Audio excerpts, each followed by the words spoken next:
Welcome back. This is one for the fashionistas on a budget. If you're looking to revamp your wardrobe or explore a new style for the summer, we're getting the how and where to find thrifted vintage treasures from our next guest. Entering into our vintage couture era with vintage maven, Doris Hobbs. Doris, thank you so much for joining us here on Live in the Bay. Thank you for having me. Yes. So you call yourself a vintage maven. When did your love for vintage start?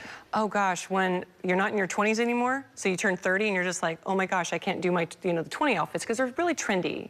And to me, I just feel like it's more about being authentically you. So it started with me playing around with millinery hats, and I was taking Banana Republic, like outfits, blending vintage with it, like the accessories you see on the table here, and then it just went to another step, the hair, and then it went to another step with the red lips and the red nails, and it just kept on going and going, and then here I am today. And here you are. Vintage is really having a moment right now. So many people are talking about this on social media, upcycling clothing, going to thrift stores. So what do you think about kind of vintage clothing having its moment right now?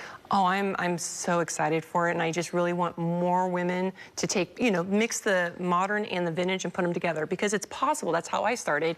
And if you're not into wearing vintage outfits and the hats and gloves and going, all out, then you can just take accessories like here on the table and just blend them with your modern pieces. Like for you, you could put those rhinestone earrings right in your outfit, done. And it's just like you give that touch of vintage. Yeah, a little glam there, I love that. Okay, so you are going to give us some tips when it comes to vintage shopping. So what is something that people need to take in mind or keep in mind when they're going out to shop for vintage clothing? Well, number one, know your era. Because you need to know, are you looking for 40s, 50s, 60s, 70s, and that's really going to depend where you go. Because, if you're going more in, I believe, the 70s and 80s, you're going to go more to the thrift stores, obviously. If you're wanting to go 40s and 50s, like a lot of the items here, you're going to go to estate sales. Okay. Yeah, and so the outfit I'm wearing today was from an estate sale. The hat was from family. This was from an antique mall. So it just goes hand in hand where you're going to go for your vintage. And what is something that people need to keep in mind? You mentioned kind of earlier, mixing and matching. Some of the new, some of the old. Are there any rules that people need to follow? How do you kind of curate the perfect vintage look? I would say, again, knowing your eras, because you don't want to mix, technically, you don't want to mix 1940s and then something from the 80s and put it together, right? Okay. It's just going to be kind of offset. So you want to kind of stay in your lane, basically, on what your era is, and then kind of have fun. I do have a 1980s sweater that I love, and so I'll put it with high-waisted capri pants and some flats, and with my hair done, I pull it off, and it's just fine, but it's a 1980s, sweater, but I wouldn't mix it with anything from the 40s. Okay, yeah. So know your era. That's really important. Yes. All right, well, you brought some really fun treasures, and I want to kind of go through some of these. So let's start over here. These are two black handbags. Explain why these ones are so just precious. Well, the one, that one right here, let me show you real quick. This one, oh my God, I'm sorry. I got this at Savers. So Savers is considered a thrift store. I got this for $14, and I love these bags because I didn't need it. Personally, I didn't need it. But look at this. It's like you have a clutch. Okay. Love that. And then you're like, oh, I don't want to be holding it underneath my arm or my hand anymore. You can just fold up the handle. They don't make bags like this anymore. Yeah. That is so cute. Let me hold it so we can get a good shot on our cameras. But I love anything that is kind of functioning in two ways. So we're getting some function here. We're getting... And your iPhone can get in there too. Yeah, it's going to fit your iPhone. It's going to fit your lipsticks, all the things you need. But if you want to, I like that you can do the handle and you can do that. So, and you have options. Yes, options. We all love options, right? Okay, so what else do we have here on the table? I would say this beautiful hat, oh my God, I wore this on a photo shoot for my personal blog at the Palace of Fine Arts, and it's a City Paris San Francisco millinery hat, original from the 50s. Wow. Yeah, and just to be able to just have that label there and just go and model it in San Francisco at Palace of Fine Arts. And where did you find that?